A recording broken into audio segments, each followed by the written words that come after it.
How are you guys? Give it up for yourselves one more time. Hello. Am I the only Middle Eastern person in here? Are there any more? Hey, a couple. All right. That's the limit. Don't let any more in here. Any more come in here? This is technically a hookah lounge. Let's watch out. Any more come in here? We're going to start selling cell phone accessories. It's going to be bad. Sir, I see you wore your formal attire for the evening. Yeah? Can we get him his check? He's got a NASCAR race to go to. That's a ridiculous shirt. Do you have a mullet? How do you wear that shirt? You don't have a mullet. That shirt came with a mullet. You go home and get it. How dare you? Look at your shirt. What are you wearing? You borrowed that from an African cab driver? What is that? That's ridiculous. Is that your boyfriend? You guys went out in public like this? No? San Diego's ridiculous, man. I like the city. You guys have really good food here, but I haven't seen a single fat person. Where are you keeping them? I am worried about their safety. Where are they? You have really good food. What's in the food? Fat people? Are you cooking fat people? Put them in the food? Get your shit together, San Diego. Sir, hello? Are you a cop? You sure? You want to prove it? You want to go in the bathroom, do some coke? Talk about our small business ideas, hang out? You ever do cocaine? No. You've never done cocaine? I don't believe it.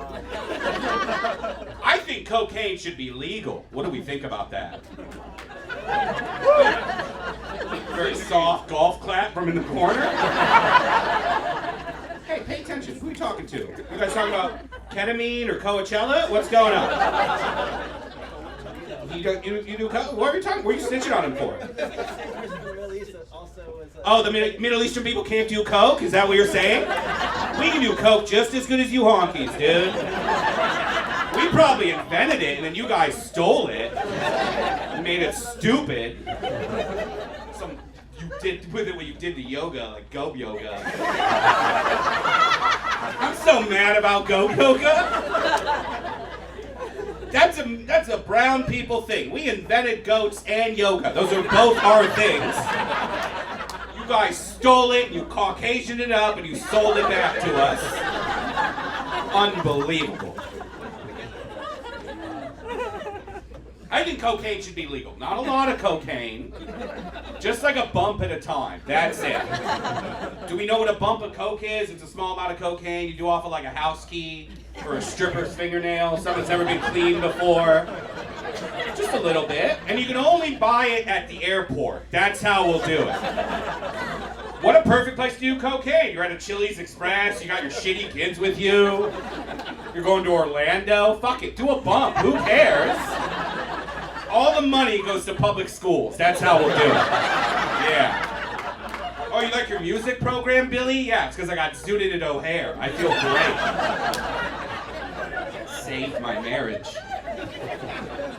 I'm having a weird week. I accidentally broke a chair at a party.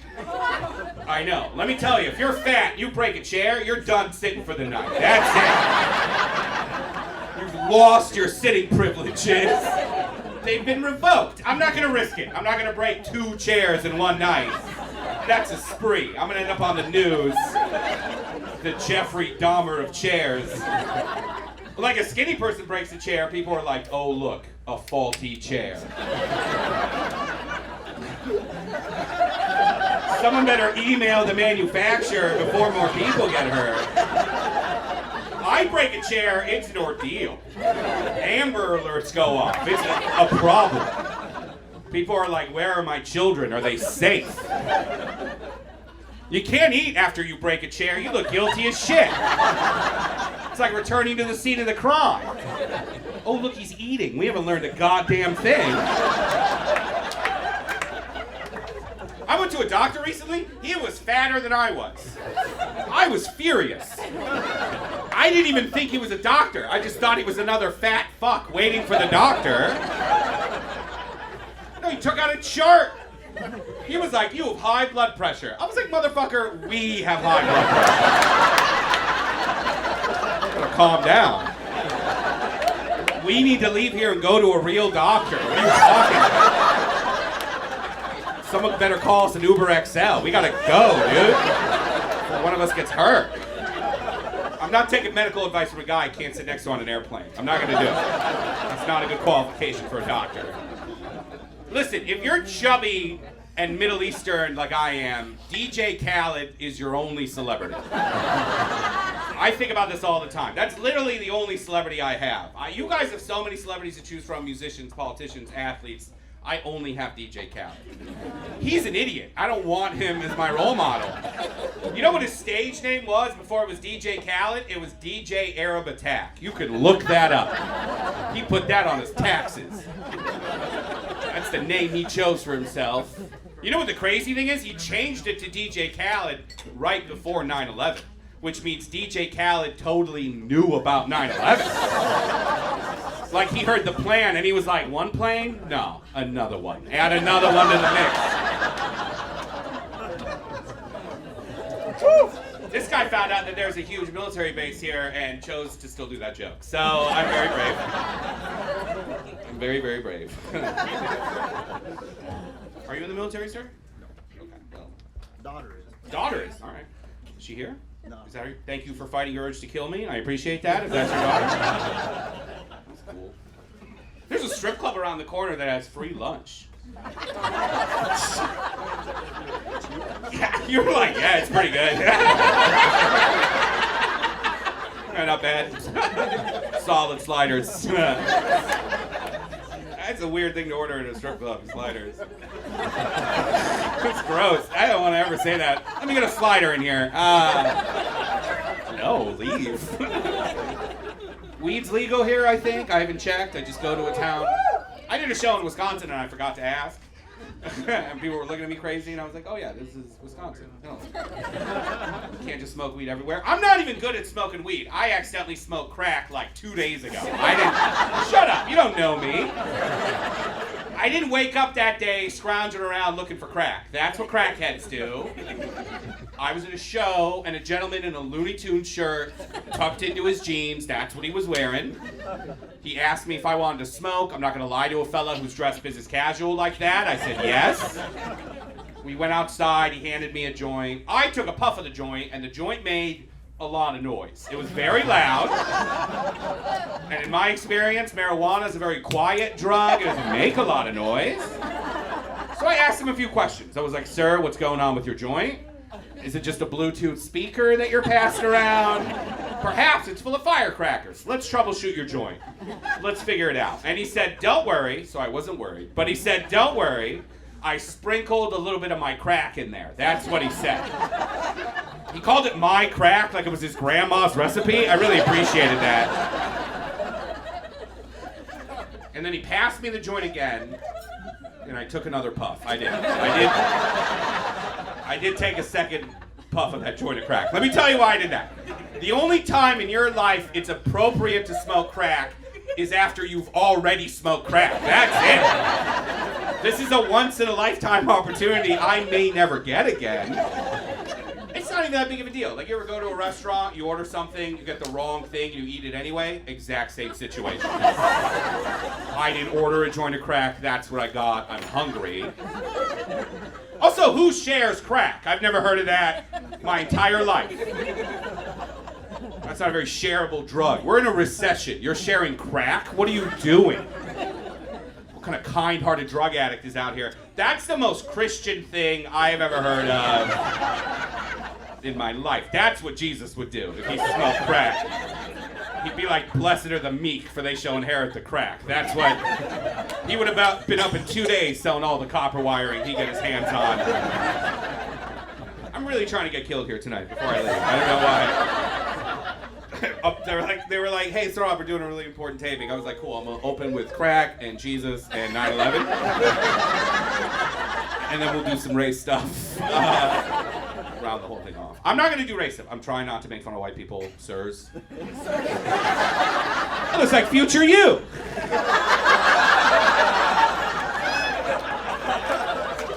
Fox News dad with his MSNBC son. That's what it is. That's crazy. November's tough in your household, isn't it? You guys never... This is a sitcom right here. Yeah, that's funny. All right. Calm down. Don't speak again. I'm not from this country. I'll hit a woman. Let's be careful. Just kidding. Like I was saying, I'm trying not to make fun of white people. I'm trying to take a break. I know I want to do it. I can't. It's killing my credit score. I'm trying to buy a home. I just know a lot about white people. I know a lot about you guys. I date a white woman. I snatched one up. I got one. I did. I got one. I impressed her with my many wares, my silks, and my spices. I got it. Lock that down. I like to sell shit. I got it. I just know a lot about you guys, right? 25% of white people dress like zookeepers. That's a fact. You can have that one. Probably a couple of you in here right now. A khaki vest on and too many pockets on it. You guys also love Trader Joe's. That's another fact. You love Trader. Yes, you do. Do not lie to me. You're wearing the robe of truth. You can't lie. You're a hoe for the Joe. I could kidnap you at gunpoint, slap you around, throw you in the back of a van, take you to Trader Joe's. You would drop the charges. You know that about yourself.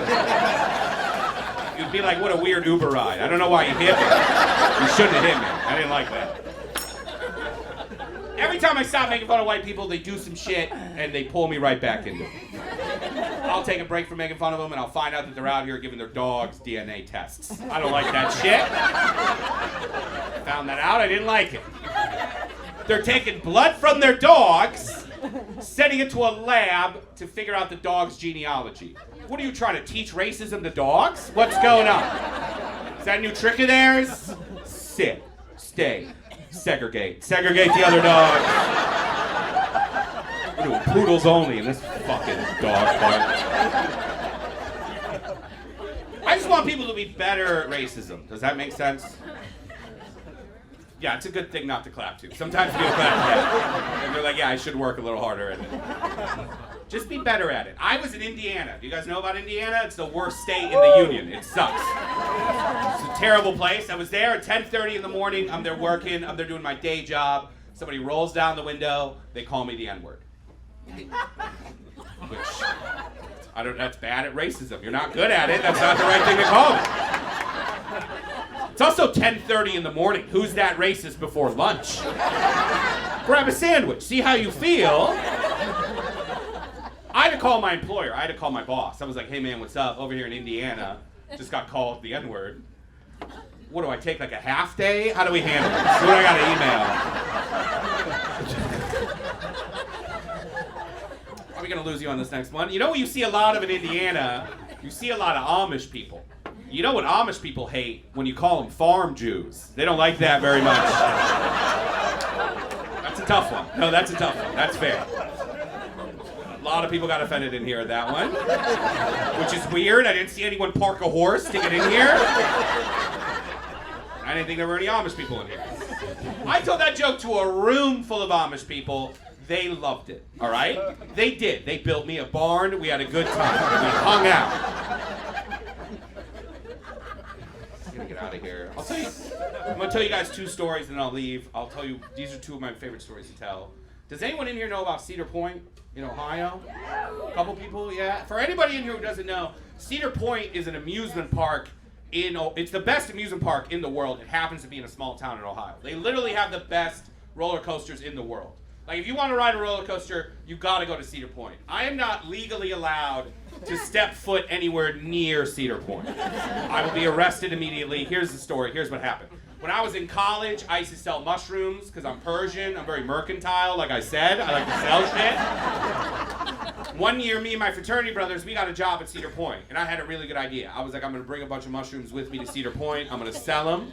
I'm going to make a lot of money. It's a fun place. It should work. I get to Cedar Point. I realize all the other employees are dorks. They don't want my mushrooms. Not only do they not want them, they're going to call the police on me for having them. So I did what any businessman would do. I ate all the mushrooms, right? I ate about 1.5 ounces of mushrooms, which is just way too many for one person to eat. And I did what any good American would do. I put on my outfit and I went to work immediately afterwards. Put on my little Cedar Point uniform and I was like, what's up? What are we doing? Am I sweeping the floors? Am I grilling hot dogs? They were like, no, you gotta operate one of these rides. And I'm not sure how I got promoted so fast, but I was like, fuck it, I'm down, let's do it. And the ride I got was Millennium Force, which is that's the best ride at Cedar Point. And it was surprisingly easy to operate it. It was 2 buttons. It was a green button and a red button. That was it. You push the green button to go. When the ride's over, when they come to the end, you push the red button, right? Very simple. I was nailing it. You couldn't even tell I was high outside of the fact that I was very sweaty. That gave it away. That did. And no one noticed because I'm chubby. Everything went smoothly for a while. Eventually, a group of people got on the roller coaster, and I could, when you're on mushrooms and you can like feel someone's energy? Their energy was bad. They were not having a fun time at the world's greatest amusement park. So I did them a favor. When the ride came to an end, I never hit the red button. I let them go through a second time. I was just trying to help them out. And then a second turned into a third and a fourth time. On the 5th time, I got in trouble, all right? I didn't know there was a guy in there with a bad heart. He got hurt. It was a whole thing, right? Frankly, he was kind of being a pussy about it, but whatever. They yanked me out of the seat. They threw me in the back office at Cedar Point. I'm high as shit. I know I'm about to get yelled at, probably fired. And when you're high and you're like, let's get a little higher? Because what I saw on the desk? I saw a little can of keyboard duster. And I love inhalants. I'm a big fan of whippets. Shut up! Whippets are naturally occurring. Jesus put those here on earth for us to enjoy in the form of whipped cream and keyboard duster. So I did a couple whiffs. Unfortunately, I didn't read the can correctly. Because it wasn't keyboard duster, it was WD-40. I know. Which does not get you high, it just tastes terrible. And you look like you sucked off a robot. It's bad. So I'm in the back offices, I'm covered in motor oil, I'm freaking out, I'm sweaty, I'm like a wild animal. Ah! Right? At that very moment, there's a true story, at that very moment, Cedar Point upper management walks in the room. They take one look at me, they call the police, as they should. That is a smart thing to do. The police show up, they're asking me a bunch of questions, they're like, where are the drugs? And I told them the truth, because I know what I look like. Again, covered in oil, sweaty. I was like, officer, it's true. I did bring a bunch of mushrooms with me to Cedar Point, but I ate them all. They're gone. And I said this. I go, case closed. I don't know why I said that. I felt like a lawyer. If I had a briefcase, I would have slammed it shut. And the crazy thing is it worked. The police left. I Jedi mind tricked them into leaving. On their way out, they were like, we gotta go. We don't have jurisdiction in his tum-tum. We gotta go. There's nothing we can do. On their way out, Cedar Point was furious. They were like, no, you gotta arrest this man. He just admitted to having drugs. And the police said the craziest thing I've ever heard in my life. They were like, no, we're gonna let him go because it's totally legal to be high. You just can't have any drugs on you. God bless America, man. This place rules. I'm gonna salute your shirt, I don't think. Like I said, I'm heavy. I'm a big man, right? I don't like doctors. That's the problem. They're mean to me. If I go see a doctor, it's like I'm seeing a high school bully for medical advice. I don't like it. You know what I like? You ever go to a Walgreens and there's a doctor's office in the back of the Walgreens? That's my shit. That's the kind of doctor I want to go to. I want to buy Flamin' Hot Cheetos from the same guy that's telling me not to eat Flamin' Hot Cheetos, right? That's what I want. Bag it up, bitch. Put it in the same bag as my medicine. But you got to be careful with that philosophy, because one time I got a prostate exam at Dollar General. This is true. Let me tell you how it happened. I had to get a prostate exam. I was getting older. I picked the cheapest doctor's office I could find. It unfortunately shared a building with the Dollar General. I don't know if they were affiliated. I don't know if it was Dollar General Hospital or whatever. But I went. Everything looked normal. A doctor came in, he put a finger in my butt, which in his defense he was supposed to do. But while he had a finger in there, he was like, oh man, I gotta go get Mike. And I was like, who the fuck is Mike? Why are we including... What are you, stuck? We don't need Mike. This is fine. And he said this, a doctor said this to me. He was like, no, I gotta get Mike because you got a long ass. Those are the words he chose as a medical professional at Dollar General. He was like, you got a long ass. I couldn't reach your prostate. It's like a Buick back there. It's huge. You'd store shit in there. He was like, I gotta get Mike, because Mike has a real long, bony finger. That's what he told me. Everybody in town knows Mike and his giant finger. That's his main qualification. But here's the problem.